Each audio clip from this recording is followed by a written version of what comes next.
Hi, I'm Manpreet, a career expert at Kickresume. We've already helped millions of people get hired, and now it's your turn. Follow these steps and you will ace your job interviews in no time, I promise. Job interviews can be super stressful. You're under pressure to impress, and every answer feels like it could make or break your chances. One of the most common questions that trips people up is, what is your greatest weakness? It seems simple, but it's surprisingly tough to answer on the spot. The key to nailing this question, or any question really, is preparation. In this video, I'm going to go over 5 weaknesses that make for really good answers to this question. I'll also show you how to present your weaknesses in a way that portrays you in the best light. Finally, I'll also cover the worst ways you could respond so you know what you definitely should not do. Let's get into it. Firstly, if you don't know what your weaknesses are, here's what you want to do. There are several weaknesses that make for really good answers to this question. So you can simply pick one or two and take them for your own. And why did I choose these 5 weaknesses? For 2 simple reasons.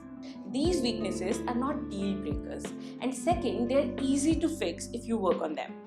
First, having a hard time letting go of projects. This is the first weakness that you can share, and having a hard time letting go of projects, while this is considered a weakness, it also subtly shows your dedication and that you care about your agenda. Second, you can also bring up having trouble with public speaking. This is a common challenge for many people, and unless the job specifically requires public speaking, it's not going to be a deal breaker.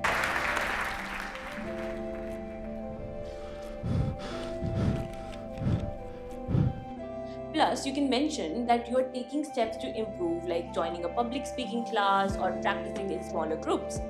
Next up is struggling to ask for help.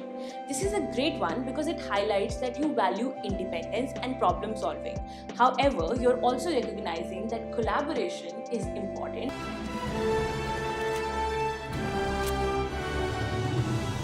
and you're working on being more open to seeking support when needed. Next up is impatience. While impatience can be considered a character flaw, it's almost never seen negatively in any professional setting. That makes it the perfect answer to this question. Sure, impatience can make you a bit difficult to work with, but it also makes you appear as driven, ambitious, and efficient, all of which are qualities that employers love.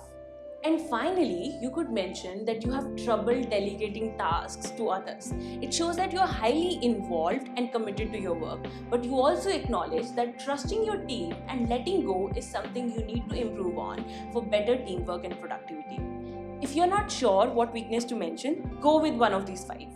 They show you are self-aware and want to improve, which is exactly what interviewers want to see. Now, of course, it's usually not enough to simply state what your weaknesses are. Most recruiters will expect a more detailed explanation, which gives you a great opportunity to turn this tricky situation around and use it to your advantage if you formulate your answer well, that is. The best way to do that is to follow these 4 simple steps. Step number 1 is to pick a real weakness. You need to start by choosing a real weakness, something you are working on, but that's not a critical skill for the job. It could be something like struggling to make decisions or having trouble saying no. The key here is to be honest with yourself. Step 2 is to give an example. You need to give an example of how this weakness has affected you in a previous job.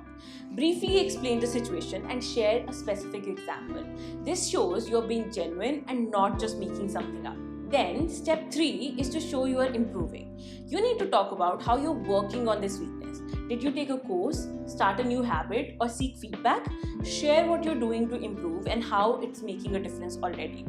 And step 4 is to highlight the results. This is optional, but if you've already made some progress, highlight it. It's a great way to show that your hard work is paying off and that you're committed to growing. Okay, now that we have covered the theory behind crafting the perfect answer to this question, let's check out an example that follows the 4 simple steps that we just discussed. And don't forget to pause this video and screenshot this example for later. Let's say my biggest weakness is my presentation skills.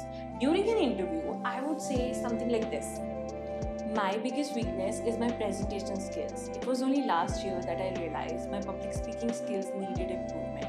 I was really struggling to overcome my nervousness during team presentations. I realized very quickly that I have to do something to get better at it. So I enrolled in a public speaking course and practiced at every opportunity I got: presentations, reports, and even family gatherings. After 2 months, I noticed that I became more confident and comfortable during presentations. I'm by no means perfect, but I received positive feedback from my clients recently.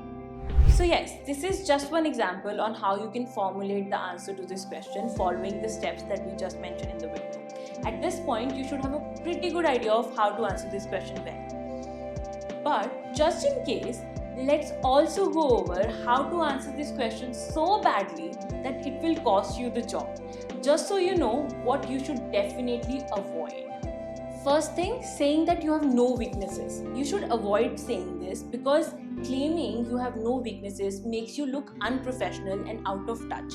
Everyone has a weakness and it's nothing to be ashamed of. Another mistake is trying to pass your strengths for weaknesses. The point of this question is to see if you're self-aware. This can backfire and make you look more focused on impressing than actually working on yourself, and that's a red flag.